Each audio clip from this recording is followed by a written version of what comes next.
जय भीम, जय मंडल। मैं अमित कुमार। आज एक खास चर्चा में हमारे साथ हैं एक खास मेहमान डॉक्टर सूरज मंडल जी। डॉक्टर सूरज मंडल किसी परिचय के मोहताज नहीं हैं। डॉक्टर सूरज मंडल जी दिल्ली यूनिवर्सिटी के हिस्ट्री डिपार्टमेंट के प्रोफेसर हैं और साथ साथ सोशल एक्टिविस्ट हैं। साथ साथ इनकी एक और पहचान है जो इन्हें बेहद खास बनाती है, वह है मंडल कमीशन के अध्यक्ष और बिहार के मुख्यमंत्री बीपी मंडल, विंध्येश्वरी प्रसाद मंडल जी के पौत्र हैं। आज 25 अगस्त है, बीपी मंडल जी की जयंती है। आज हम उनके बारे में जानेंगे, उनके व्यक्तिगत चीज़ों को जानेंगे, कैसे बीपी मंडल जी इस लड़ाई को लड़े और क्या बीपी मंडल जी की इस लड़ाई को, विचारधारा को, बीपी मंडल जी का जो सपना था आज की पार्टियां पूरी कर रही हैं या नहीं कर रही हैं, सब कुछ हम जानेंगे। सर, आपका बहुत बहुत स्वागत है। जी शुक्रिया। जय भीम, जय मंडल।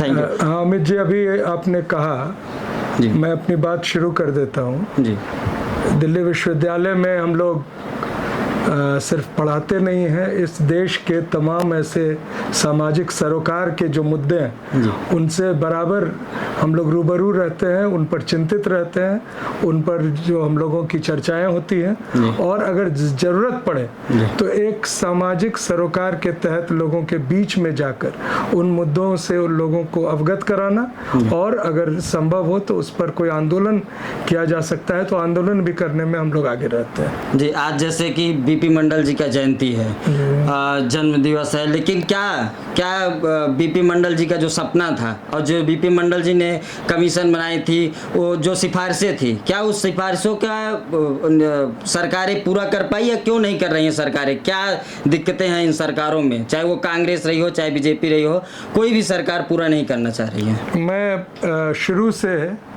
कहना चाहूँगा, बाबा साहब भीमराव अंबेडकर जो उन समाज के उन पक्ष के लिए जो बहुत अधिक प्रताड़ित थे, उत्पीड़न जिनका सबसे अधिक हुआ था, उन लोगों के लिए शेड्यूल कास्ट के प्रावधान के तहत उनको समाज के मुख्य धारा में शामिल करने के लिए कई सारे उन्होंने प्रावधान किया। लेकिन हमेशा उनके जहन में था कि देश में एक बड़ा तबका है, कई सारी जातियां, हजारों जातियां जो पिछड़ी हैं। हालांकि उन्होंने सामाजिक रूप से उस तरह का उत्पीड़न नहीं झेला है, उतना अधिक उनको प्रताड़ित नहीं किया गया है, लेकिन उनको भी आगे बढ़ने का मौका मिलना चाहिए। इसलिए आर्टिकल 340 और 341 के तहत उन्होंने अनुशंसा की थी, ये प्रावधान किया था कि एक कमीशन बने और उनके उत्थान के लिए वो अनुशंसाएं करें।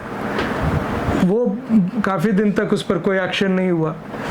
बाबा साहब ने 3 मुख्य कारणों से पंडित जवाहरलाल नेहरू के कैबिनेट से इस्तीफा दिया। उसमें हिंदू कोड बिल तो शामिल ही था, लेकिन यह भी शामिल था कि पिछड़े वर्ग के लिए अभी तक कोई कमीशन क्यों नहीं बनाया गया। और इस दबाव में आकर पंडित जवाहरलाल नेहरू ने काका कालेलकर कमीशन बनाया 1953 में। 56 में उसने रिपोर्ट दी। उस रिपोर्ट को खुद ही काका कालेलकर साहब अपने जो प्रस्तावना थे, जो उन्होंने राष्ट्रपति को पत्र लिखा था, उसमें उसको एक तरह से निरस्त कर दिया। वो उन्होंने कहा कि मैं इस रिपोर्ट से सहमत नहीं हूँ। तो जाहिर है उस रिपोर्ट को ठंडे बक्से में रख दिया गया। 20 साल लग गए। 1977 में जब कांग्रेस पार्टी की सरकार हटी और जनता पार्टी जीती तो उनका एक मुख्य चुनावी एक वायदा था कि पिछड़े वर्ग को भी आगे आने के लिए आरक्षण का प्रावधान किया जाएगा। तो चूंकि वो कमीशन का रिपोर्ट पुराना हो चुका था और यूनियन कैबिनेट में उस समय बीपी मंडल का आना तय था, लेकिन मोरारजी भाई ने उनसे मिलकर कहा कि मैं आपको एक विशेष मिशन देना चाहता हूँ। इस देश के जो पिछड़ा वर्ग के लोग हैं उनके उत्थान के लिए मैं कमीशन बना रहा हूँ जिसके चेयरमैन आप होंगे। अब कई लोग जो थे, समर्थक थे बीपी मंडल के, उनको बड़ी निराशा हुई। वो समझ रहे थे कि कैबिनेट में रहेंगे, कोई कैबिनेट मंत्री होंगे। अकेला बीपी मंडल थे। अपने उस शाम को जिस दिन ये घोषणा हुई थी वो बहुत खुश नज़र आ रहे थे और उन्होंने कहा कि मैं वर्षों से जिस एक मिशन को चाहता था पूरा करने, उसका मौका मुझे मिल रहा है। और वो मौका उनको अध्यक्ष के बतौर मिला। उस कमीशन में 5 मेंबर थे। जो एक मेंबर थे उसमें से दीवान साहब, उनकी तबीयत खराब हो गई, वो बीच में ही उनको छोड़ना पड़ा। उनके जगह LR नायक जो थे उनको सदस्य आखिरी में बनाया गया। कमीशन ने रिपोर्ट दे दी, और लेकिन कमीशन के रिपोर्ट देने से ठीक पहले जनता पार्टी की सरकार गिर गई और श्रीमती इंदिरा गांधी फिर से प्रधानमंत्री बन गई। अब मंडल जी और कई लोगों को डर लग रहा था कि क्या जो कमीशन का रिपोर्ट है उसको अंततः लिया जाएगा कि नहीं लिया जाएगा। लेकिन इंदिरा जी का एक स्वभाव था, वो उनको जो उस समय का सामाजिक परिवेश रहा होगा उसके तहत जो भी वो सोचती थी, लेकिन वो एक डेमोक्रेट थी। कई बार कहा जाता है कि इमरजेंसी में उन्होंने ये किया वो किया, लेकिन जिन परिस्थितियों में किया वो अलग बात है। वो 1980 के में जब आई सत्ता में तो ये लगभग काफ़ी हद तक चेंज्ड पर्सन थी। उन्होंने खुद मंडल जी को आमंत्रित किया, मंडल जी कांग्रेस पार्टी में भी शामिल हुए, और जो वैलिडिक्टरी फंक्शन था यानी कि जो समापन समारोह मंडल कमीशन रिपोर्ट का 31 दिसंबर 1980 को विज्ञान भवन में वो किया गया। वहाँ पर वो इंदिरा जी शामिल हुई, और इंदिरा जी के साथ साथ जो उस समय गृह मंत्री थे ज्ञानी जैल सिंह जी, वो भी शामिल थे। और उस समारोह में इंदिरा जी ने ज्ञानी जैल सिंह के माध्यम से वो रिपोर्ट ली। हालांकि उस पर कोई कार्रवाई नहीं हुई, कुछ 2-3 साल के बाद ही एक दुखद घटना में इंदिरा जी को अपने जान से हाथ धोना पड़ा। लेकिन मंडल कमीशन के रिपोर्ट देने के एकदम बाद मंडल जी सब कुछ छोड़कर, यानी कि वो एक्टिव राजनीति से एक तरह से, और बहुत कम उम्र में, राजनीतिज्ञों के लिए 62-63 साल कोई बहुत अधिक उम्र नहीं होता है, वो अपने आप को विड्रॉ करके पटना चले गए।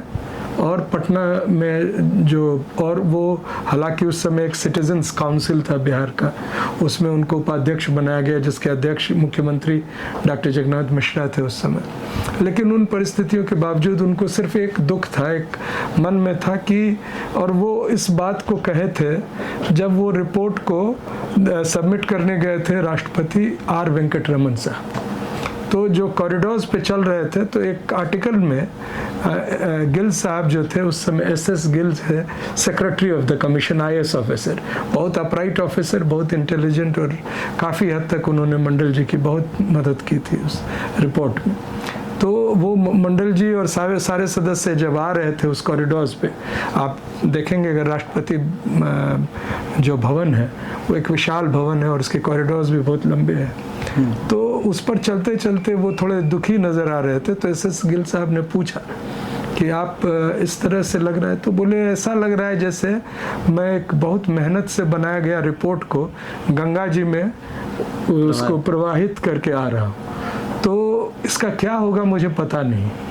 तो वो बात तो थी, उनको चिंता थी, और राजनीतिक परिस्थितियां ऐसी हुई जब जनता दल सत्ता में आई, और VP सिंह साहब जिन्होंने इसको लागू करने में कई बातें उठती हैं, कई नेताओं का दबाव था, ठीक है था, शरद यादव जी का दबाव था, लालू प्रसाद जी का दबाव था, ये लोग चाहते थे कि, और आदरणीय रामविलास पासवान जी का दबाव था, कई सारे दलित नेता जो उस समय थे वो पिछड़े वर्ग के लिए लड़ रहे थे।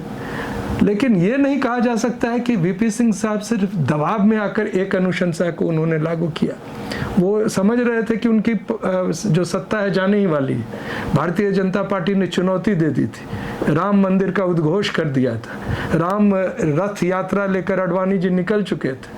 तो जाहिर था कि जो सरकार एक तरफ लेफ्ट पार्टीज के सहयोग से और एक तरफ बीजेपी के सहयोग से सत्ता में थी, वो गिरने वाली थी। तो वो चाहते तो वो एक इस्तीफा दे के चले जाते, लेकिन उन्होंने इसका एक प्रावधान लागू किया। कई बातें होती है, 40 प्रावधानों में सिर्फ एक प्रावधान को क्यों लागू किया गया, लेकिन वो प्रावधान एक तरह से एक समाज में, मैं समझता हूँ कि एक क्रांति के तरह था कि सत्ता में, यानी देश के सत्ता सिर्फ नेताओं के पास नहीं है, जो सिविल सर्विसेज है जिसमें आजकल मोदी जी लैटरल एंट्री से कॉरपोरेट के लोगों को गुजार रहे हैं, उस सिविल सर्विसेज में 27% आरक्षण था। दिया जा रहा था। यानी कि अब आपके कलेक्टर भी होंगे, आपके एसडीएम भी होंगे, एसपी भी होंगे। अब देखिए कितना एक बड़ा विरोधाभास नज़र आता है जब अपने ही समाज के, अपने ही देश के, अपने ही लोग जो थोड़े पिछड़े हैं उनको जब ये प्रावधान में शामिल किया जा रहा था, तो एक दिल्ली विश्वविद्यालय वो जगह है जहाँ से एक बड़ा राष्ट्रव्यापी आंदोलन शुरू हुआ। और दुख की बात है कि उसमें पिछड़े वर्ग के ही लोग शामिल थे। लेकिन अभी जो लैटरल एंट्री हो रहा है, जो सीधे जॉइंट सेक्रेटरी पद पर जा रहा है, एक आवाज़ नहीं सुनाई पड़ रही है, न युवाओं की न नेताओं की।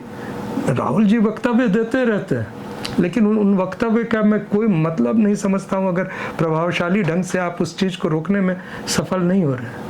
तो मंडल कमीशन के लिए जहाँ पर लोगों को जो काफ़ी सवर्ण समाज के लोग को बड़ी दिक्कत हुई, आज तक वीपी सिंह जी को वो स्थान नहीं मिला, वो सम्मान नहीं दिया जा रहा। मंडल जी को तो छोड़िए, मैं खुद उसका भुक्तभोगी हूँ इस दिल्ली विश्वविद्यालय में बतौर छात्र, और जब मैं अब बतौर शिक्षक हूँ।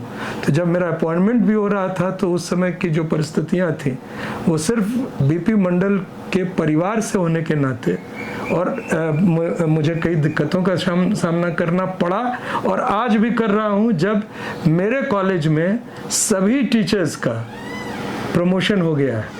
मेरा सिर्फ इस वजह से कि मैं मंडल जी के परिवार से हूँ, मेरा प्रमोशन 10-12 साल से रुका हुआ है। तो ये आप समझ रहे हैं, बहुत परिस्थितियाँ ऐसी थी। ये तो जैसे आपने कहा कि आपका प्रमोशन रोका गया, ये तो मैं भी जान रहा हूँ, ये दुख की बात है।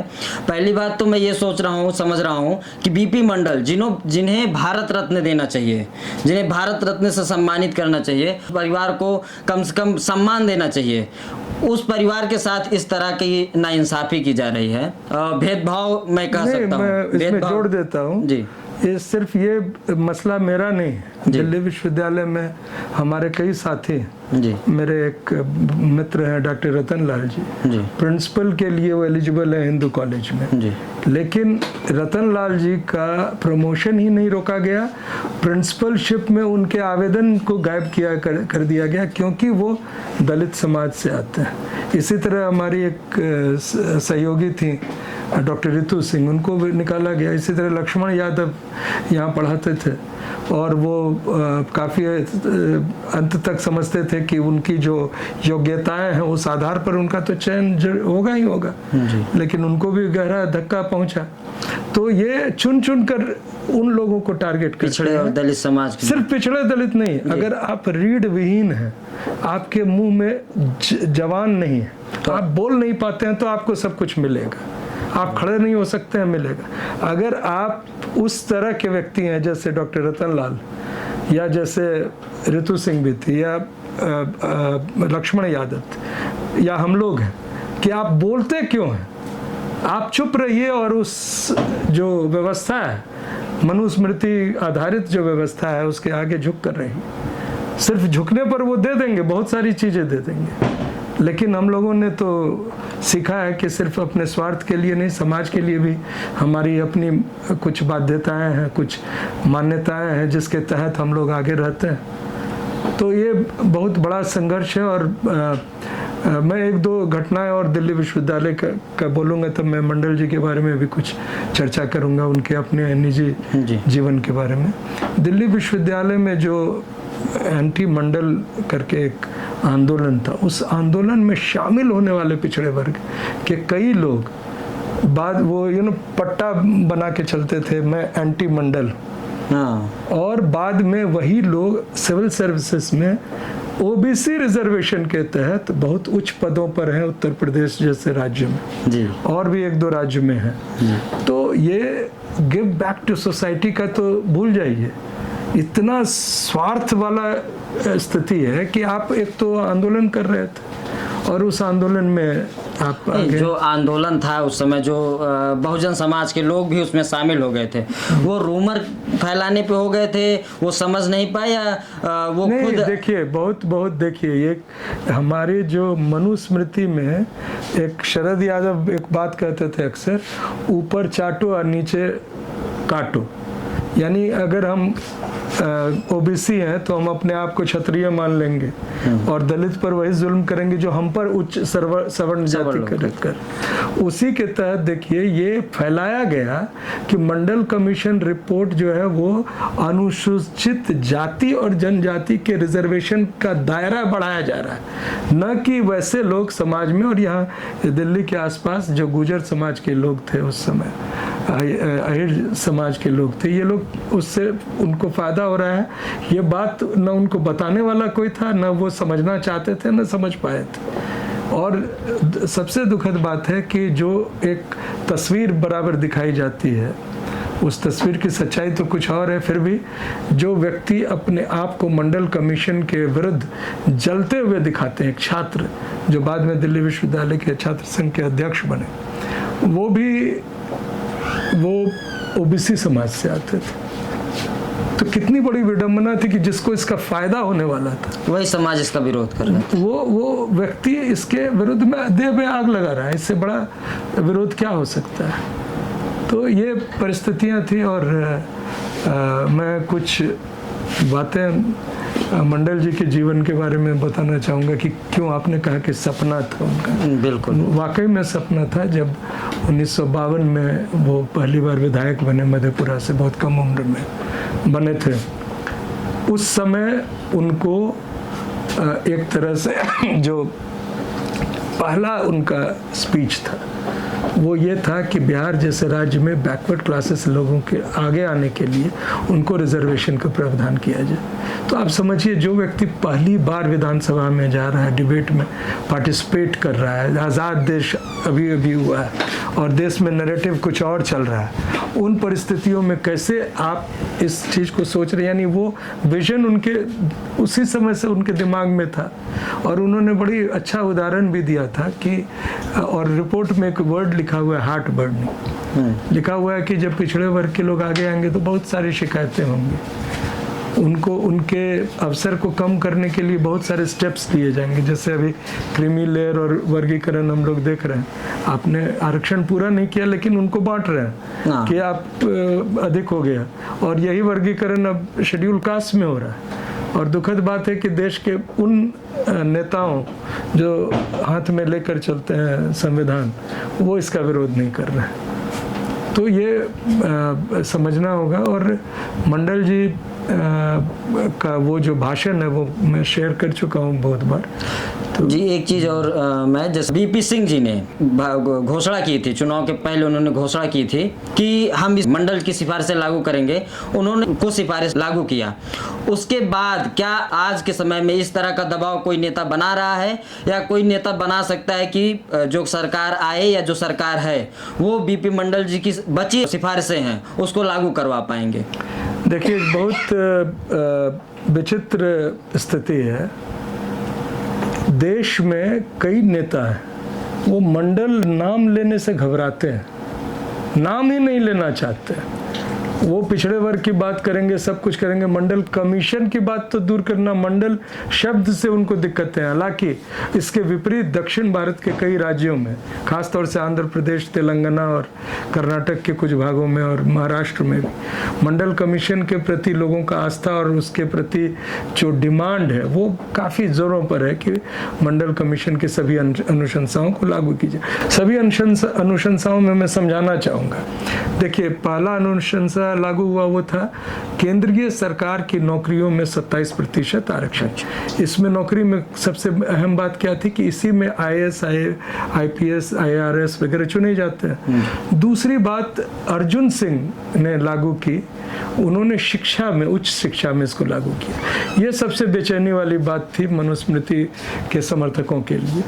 उनको उसको भी बर्दाश्त कर लिए कि ये DM वगैरह बनेंगे तो इनको तो मैनिपुलेट कर लेंगे, लेकिन शिक्षित बन जाएंगे और MPhil, PhD, लॉ और ऐसे लोग किए रहेंगे और वो बैकवर्ड क्लास के लोग किए रहेंगे तो इनको तो संभालना मुश्किल हो जाएगा। और अभी तक जो परिस्थिति चल रही है भारतीय जनता पार्टी के अंदर, जो उनके शासन में आने के बाद 14 से ये लगातार प्रयास किया जा रहा है कि शिक्षा में को ये हाल पर ले आओ कि उच्च शिक्षा सिर्फ अमीरों की ख्वाहिश बन जाए। वो आम शहरी के लिए, आम भारतीय के लिए एक जो प्रॉमिस किया गया है right to education, basic education, यानी 14 साल की उम्र तक आपके बच्चों को फ्री एजुकेशन मिलना चाहिए, वो भी नहीं मिले।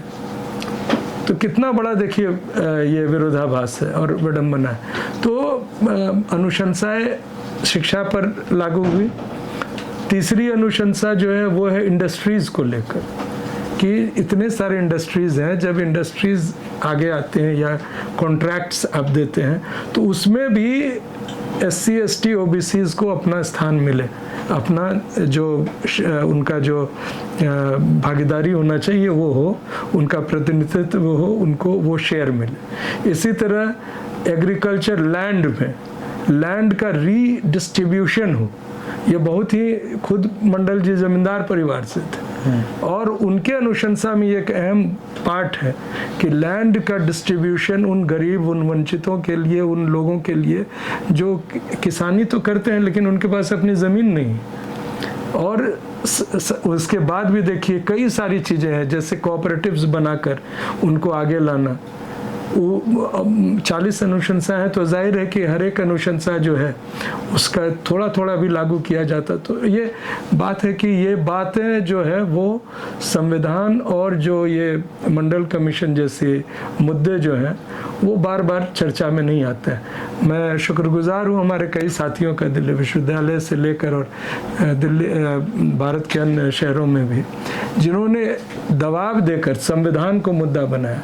अगर राहुल गांधी ने अपने दूसरे न्याय, ये जो यात्रा है भारत जोड़ो यात्रा, उसमें न्याय शब्द जोड़ा और संविधान को हाथ में लेकर मुद्दा बनाया, तो राहुल गांधी जी को भी मैं धन्यवाद देता हूँ। लेकिन इसके आगे मैं चाहता हूँ कि वो एक्ट करें। अगर संविधान के जैसे लैटरल एंट्री में संविधान को बिल्कुल एक तरह से ताक पर रखा जाए, तो उसके विरोध में आप सड़क पे एक दिन तो उतरिए। उनको हम लोग बोले भी हैं कि आप इसको हम खुद मिलके डॉक्टर रतन लाल और हम लोग मिले थे, कई बार मिलते रहते हैं, हम लोगों ने ये बात रखी थी। तो ये मंडल कमीशन के अनुशंसा को नेता लोग नहीं देते हैं, इसको जनता को समझना चाहिए। अभी भी बहुत से पिछड़े समाज के नेता बीजेपी में हैं। जो एक घटना ये 69,000 शिक्षक भर्ती में उत्तर प्रदेश में आरक्षण की चोरी की गई थी। OBC SC ST के छात्रों की सीट को सवर्णों को दे दिया गया था। अब कुछ पिछड़े समाज के नेता जो सरकार में बीजेपी के रहे, उस समय तो नहीं बोल रहे थे, इन छात्रों को बुरा भला भी कहा, राजनीति करने वाले छात्र बोले। लेकिन जब एक कोर्ट का फैसला आया कि उस फिर से सूची बनाई जाए और आरक्षण सही ढंग से लागू की जाए, तो वो जो नेता हैं वो नेता फिर से पिछड़े समाज के छात्रों का हितैषी बन रहे हैं। इन नेताओं को आप कैसे देखते हैं जो कभी तो पिछड़े समाज का हितैषी बनना चाहते हैं और बीजेपी के साथ मिलकर आरक्षण को खत्म करना चाहते हैं? देखिए, भारतीय जनता पार्टी और RSS के तमाम जो उनके कदम है, उनकी सोच है, उसमें ये निहित है कि आरक्षण और सामाजिक न्याय को नहीं लाने देना। तो जो व्यक्ति भारतीय जनता पार्टी ज्वाइन करते हैं, और मैं एक दो मित्र हमारे हैं, मैं अभी नाम लिया था डॉक्टर रतन लाल का भी, उन लोगों को मौका मिला था भारतीय जनता पार्टी से चुनाव लड़ने का, जिन्होंने ठुकराया। क्योंकि जब हम जानते हैं कि उसका नेचर क्या है, तो हम अगर उसका अपने व्यक्तिगत स्वार्थ के लिए अगर उसमें जाएंगे, तो हम अपने तमाम जो हमारे समाज के लोग हैं उनके साथ हम एक तरह से गद्दारी कर रहे हैं। तो ये जो लोग हैं, अब इनको क्या कहा जाए, ये तो हैं सत्ता में भागीदार कथित रूप से। प्राइम मिनिस्टर कहते हैं कि हमने इतने OBCs को मंत्री बनाया, लेकिन उन OBCs को छोड़िए, कोई भी मंत्री का औकात है कि इस प्राइम मिनिस्टर के एक भी कथन पर सवाल उठा दे जो सही नहीं हो, जो सामाजिक न्याय के अनुरूप नहीं हो, एक भी। आज कोई आपने जो जिक्र किया, मैं समझ रहा हूँ इशारा किधर है, वो लोग आज एक एजेंडा के तहत इस बात को उठा रहे हैं, भारतीय जनता पार्टी में होकर उठा रहे हैं। लेकिन जिस समय ये शिक्षकों को लाठीचार्ज किया जा रहा था लखनऊ में, और उनके साथ एक बर्बरतापूर्ण व्यवहार किया जा रहा था, तो क्या इन्होंने एक शब्द बोला? नहीं बोला। ये जो आरक्षण रहा, जो सामाजिक न्याय की लड़ाई है, इस लड़ाई में अलग अलग समाज का क्या योगदान रहा है सर? देखिए, अलग अलग समाजों का नेतृत्व अलग अलग लोगों ने किया। हम सब खुश नसीब हैं कि डॉक्टर बाबा साहब भीमराव अंबेडकर संविधान के लिखने का दायित्व उनके ऊपर मिला, लेकिन वो सिर्फ संविधान को लिखे थोड़ी, वो लगातार 1928 से लेकर और जब तक उनकी मृत्यु नहीं हुई 1956, वो एक संघर्षरत व्यक्ति थे। वो हमेशा कहते थे कि इस देश में दो तरह की आज़ादी की लड़ाई हम लड़ रहे हैं, हम अंग्रेज़ों से भी लड़ रहे हैं और अपने सामाजिक परिस्थितियों को भी आज़ाद कराने की लड़ाई लड़ रहे हैं। तो जाहिर है कि उनके नेतृत्व में जो दलित समाज का एक सोच बना, वो अधिक प्रगतिशील, अधिक जुझारू और अधिक योगदान देने वाला बना। और वो योगदान हम देखते आएंगे। तो जो हम लोग देखे दिल्ली विश्वविद्यालय में जब मंडल कमीशन लागू हुआ, तो आपको बताया कि हमारे पिछड़े समाज के ही लोग दिग्भ्रमित थे, लेकिन जो दलित समाज के लोग थे, चाहे कम ही थे, जाहिर है कि संख्या में उतने अधिक नहीं थे, लेकिन जो भी थे वो दिल्ली विश्वविद्यालय में एक बना था एंटी मंडल चौक, और उसके ठीक दूसरे चौक पर मंडल चौक बना, जो प्रभावशाली ढंग से दलित समाज के लोग अधिक वहाँ पर बैठे रहते थे। तो समाज का, और इसीलिए जो बहुजन समाज का कंसेप्ट जो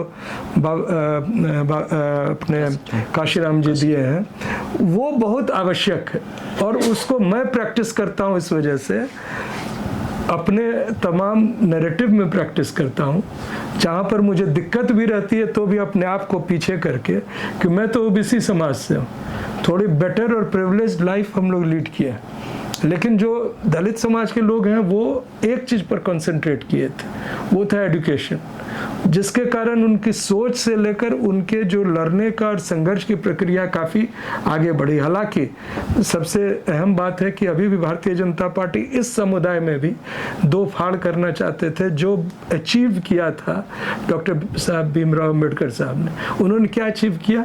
एक पूरे जमात को, जातियों को, जो अलग अलग अनुसूचित जाति में लाकर उनको एक जमात बना दिया, एक कम्युनिटी बना दिया। उस कम्युनिटी को तोड़ने का भरसक प्रयास हो रहा है। अभी सुप्रीम कोर्ट का जजमेंट आया है और उस जजमेंट के मार्फत, लेकिन यही प्रयास ओबीसी में पहले किया जा चुका है, और ओबीसी के सामने बड़ा लक्ष्य है कि आप उस तमाम व्यवधानों को पार करके इकट्ठा हो।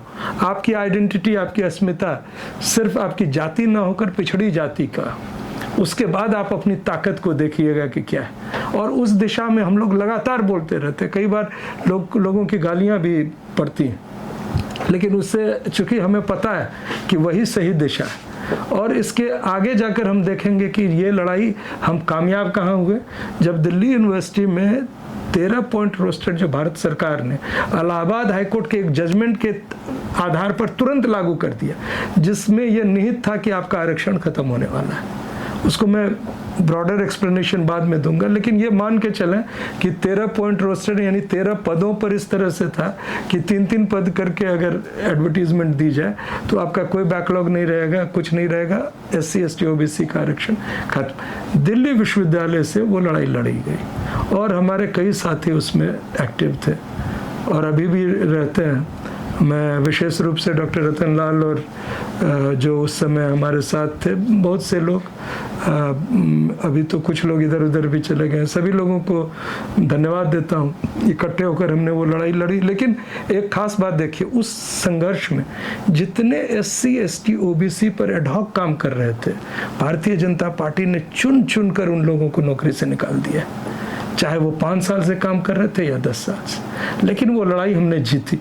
2019 के चुनाव की घोषणा से 1 सप्ताह पहले या 3 दिन पहले ठीक आखिरी जो फैसला था मोदी सरकार का, वो था 13 पॉइंट रोस्टर को वापस लेना और 200 पॉइंट रोस्टर को पुनः लागू करना। तो उस लड़ाई की जीत में वो जो नैरेटिव था बहुजन का, वो बहुत बड़ा एक हथियार बना हमारा।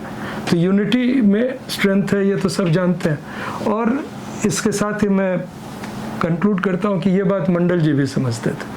आपको मैं बता दूं कि मंडल जी जब मुख्यमंत्री बने थे तो बहुत ही विपरीत परिस्थितियों में बने थे। वो सोशलिस्ट पार्टी के साथ थे। सोशलिस्ट पार्टी का आह्वान था कि पिछड़े पावे 100 में 60, लेकिन वो व्यवहारिक रूप से नहीं था। सभी विधायक अधिक बनते थे ओबीसी समाज के, और मुख्यमंत्री कौन थे तो कायस्थ समाज के थे। तो इन्होंने, और उस समय त्रिवेणी संगम जो था पिछड़े वर्ग में, खास तौर से जो कुर्मी समाज, कोयरी समाज और यादव समाज के लोग थे, इन लोगों ने इस पर एक विद्रोह किया, और उस विद्रोह को लीड कर रहे थे बाबू जगदेव बाबू, जो कोयरी समाज से थे। उसमें सतीश प्रसाद सिंह वगैरह थे, और उन लोगों का सोच था कि मंडल जी में हिम्मत है, मंडल जी को कोई खरीद नहीं सकता है, और वो पूरे ताकत के साथ सवर्ण समाज से मुकाबला कर सकते थे। इसलिए उनको उन्होंने मुख्यमंत्री के बतौर पेश किया, और हालांकि तमाम विरोध हुआ, लेकिन मुख्यमंत्री बने मंडल जी। हालांकि उसके तुरंत बाद कांग्रेस पार्टी ने डिमांड किया कि आप अय्यर कमीशन को ख़त्म कर दीजिए। अय्यर कमीशन था, कुछ कांग्रेसियों के विरुद्ध भ्रष्टाचार का आरोप था, उस पर वो जांच कर रही थी। तो मंडल जी ने कहा कि मैं ये काम कर ही नहीं सकता, क्योंकि मेरी लड़ाई भ्रष्टाचार से भी, और इस देश के कुछ ही ईमानदार नेता, जिनमें अगर मैं नाम लूँ तो बीपी मंडल उसमें सबसे आगे नजर आएंगे। तो ये पूरा का पूरा जो उनका जो सोच था, वो अपने जो उनका परिवेश था, बड़े परिवार से थे, जाहिर है कि उनको डरने की कोई ज़रूरत नहीं थी। उनके अपने निजी जो स्टाफ थे उसमें सवर्ण समाज के लोग थे, लेकिन वो जिस पिता के पुत्र थे, बाबू रासबिहारी लाल मंडल, जो अंग्रेज़ों से लड़े थे, एआईसीसी के पहले बैकवर्ड क्लास के मेंबर थे, और उन जिन्होंने ऑल इंडिया गोप जातीय महासभा की स्थापना करके जनेऊ धारण करवाया था यादवों को, और उसी परिवार से बाबू भुवनेश्वरी प्रसाद मंडल और बाबू कमलेश्वरी प्रसाद मंडल, दोनों बड़े भाई बीपी मंडल के, जो पहला एमएलसी बने भागलपुर जिला के, जो उस समय 4 लोकसभा क्षेत्र मिलाकर एक होता था, एक एमएलसी का क्षेत्र। बिहार उड़ीसा लेजिस्लेटिव काउंसिल 1924, और 1937 में बिहार लेजिस्लेटिव काउंसिल बाबू कमलेश्वरी प्रसाद मंडल। तो उन बड़े भाइयों का जो वो देखे, और अपने पिता के बारे में, पिता को वो देख नहीं पाए थे। एक आखिरी बात मैं बता के अपनी बात समाप्त करूंगा कि 26 अगस्त जुलाई में ही 1918 में रासबिहारी बाबू की तबीयत खराब हो गई। उनकी उम्र मात्र 52-51 साल थी, और उनके कलकत्ता में उनकी तबीयत खराब थी, तो वो कुछ उनका झगड़ा हो गया था वो अंग्रेज डॉक्टर्स।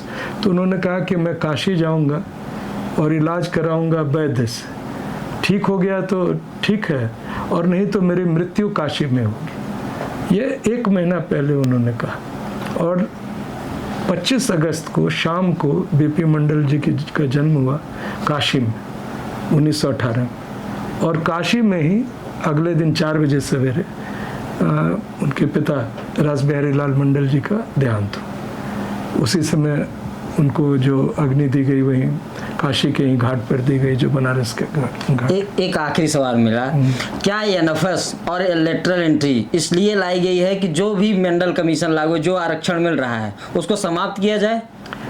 ईडब्ल्यूएस क्या है? ईडब्ल्यूएस आर्थिक आधार पे आरक्षण। सिर्फ आर्थिक आधार नहीं, आप गौर कीजिए, जितना ओबीसी का सीट्स है सबको वो कन्वर्ट कर रहे हैं ईडब्ल्यूएस में। ईडब्ल्यूएस 3 साल भी नहीं लागू हुआ, उसका बैकलॉग लागू हो रहा है। शेड्यूल कास्ट का इतने दिन से पड़ा हुआ जो बैकलॉग है उसकी चर्चा भी नहीं होती। ओबीसी का अगर बैकलॉग है तो उसकी चर्चा भी नहीं होती। तो ये बात हमारे लोग को समझना है ना, ये जितने कदम हैं ये सारे उसी दिशा में हैं। मेरा एक लास्ट सवाल है कि इस आरक्षण का, इस सामाजिक न्याय का इतिहास क्या रहा, कैसे ये इतिहास दर इतिहास आ रहा है? देखिए, बहुत से परिवेश में ये आरक्षण का प्रावधान हुआ। इसमें 2 नाम में खास तौर से 2-3 नाम लेना चाहूँगा।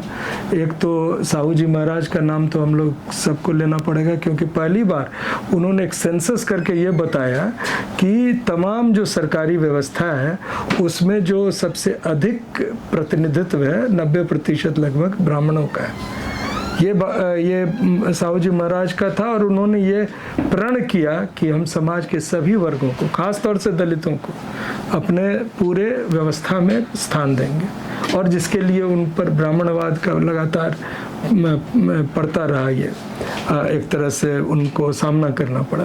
दूसरा, मैसूर के राजा भी जो थे उस समय, जो उन्होंने कमीशन बनाकर और ओबीसी एंड अदर कास्ट यानी बैकवर्ड दलित सबको प्रतिनिधित्व देने की बात कही। अब आज़ादी के बाद बाबा साहब ने उस पर नींव रखी। उन्होंने डिप्रेस्ड सोसाइटी के माध्यम से इस बात को हमेशा आगे रखा। उसके तुरंत बाद जब काका कालेलकर कमीशन बना तो व्यवस्था तो शुरू हो गई क्वेश्चनिंग का उसी समय, चाहे काका कालेलकर अपने कमीशन के रिपोर्ट के पक्ष में थे या न थे, लेकिन रिपोर्ट तो बन गया था। तो रिपोर्ट लोगों को पता भी चल गया, जो लोग जागरूक थे उन्होंने इसको देखा। ठीक उसके बाद जब मंडल कमीशन नहीं लागू हुआ था, तो वीपी सिंह के पास जो लोग जा रहे थे वो पढ़ के ही जा रहे थे, और वो देख रहे थे कि किस तरह से एक दस्तावेज है जिसमें समाज के सभी वर्गों को आगे आने का मौका मिलेगा। वीपी सिंह के साथ साथ उनको तो एक बहुत मैं व्यक्तिगत रूप से जानता था, और हर दृष्टिकोण से वो उनका मैं सम्मान करता हूँ, इस वजह से भी कि उन्होंने मंडल कमीशन के एक प्रावधान को लागू किया। साथ में एक बड़ा सवाल था शिक्षा में लागू करने का, जिसके लिए मैं खास तौर से धन्यवाद देना चाहूँगा आदरणीय अर्जुन सिंह जी का, जिन्होंने उच्च शिक्षा में ओबीसी आरक्षण को लागू किया। और उसके लिए ये नहीं था कि वो आउट ऑफ ब्लू किए, बहुत सारे कांग्रेस में ओबीसी के लीडर थे, BK हरिप्रसाद जी, उनसे हम लोग मिलते रहे। अर्जुन सिंह जी से हम लोग का मेरा मतलब है सिर्फ ओबीसी नहीं, इस दिल्ली विश्वविद्यालय में जो हमारे दलित साथी भी हैं, वो मैं 2-3 नाम लेना चाहूँगा। मैं डॉक्टर रतन लाल का नाम लेना चाहूँगा, मैं डॉक्टर सुधांशु का भी नाम लेना चाहूँगा इस समय, और हंसराज जी का भी नाम। सभी लोग हम लोग जा रहे थे, लेकिन सबसे अधिक मेहनत इसमें डॉक्टर रतन लाल जैसे लोग किए हैं, चूँकि वो तमाम दलित नेताओं से भी मिले इसका समय। और अर्जुन सिंह जी को ये लगा कि ये सही दिशा है, और उन्होंने बहुत प्रभावशाली ढंग से इस पर कदम उठाया। तो ये बड़ी बात थी। और अंततः जब हम लोगों ने 13 पॉइंट रोस्टर के विरोध के माध्यम से आरक्षण को बचाने का काम किया, तो वो भी एक बड़ा मुकाम था। तो आरक्षण को बचाना सिर्फ एक भाषण देने से नहीं है, इसके तमाम पहलुओं को समझते हुए अपने अपने जगह पर, चाहे हम दिल्ली विश्वविद्यालय में हों, या इलाहाबाद यूनिवर्सिटी में हों, या हैदराबाद यूनिवर्सिटी में हों, या हम जिस तरह से रोहित वेमुला के साथ अन्याय किया गया, आज भी किया जा रहा है। आपको मैं बताऊं कि कांग्रेस पार्टी के गवर्नमेंट में आने के बाद भी हैदराबाद यूनिवर्सिटी में जो न्याय मिलना चाहिए था रोहित वेमुला को, वो नहीं मिला। तो ऐसी परिस्थितियां, इन परिस्थितियों का सामना करना ही मंडल कमीशन की सिफारिश के लिए लड़ना है। ये बात हमारे तमाम साथी समझ जाएं, और अपनी बात फिर से जय संविधान कह के मैं समाप्त करूंगा। जय संविधान। बहुत बहुत धन्यवाद। अभी आप सुन रहे थे डॉक्टर सूरज मंडल जी को। वैसे डॉक्टर सूरज मंडल जी, आपका बहुत बहुत धन्यवाद। आपने इस भागदौड़ की ज़िंदगी में आप मुझे समय दिया, जैसा कि अभी आपको साउथ के लिए भी निकल रहे हैं आप, और साउथ में बहुत ज़्यादा मंडल जी को लोग अप्रिशिएट कर रहे हैं, और मंडल जयंती बहुत धूमधाम से मना रहे हैं। बहुत बहुत धन्यवाद। Thank you.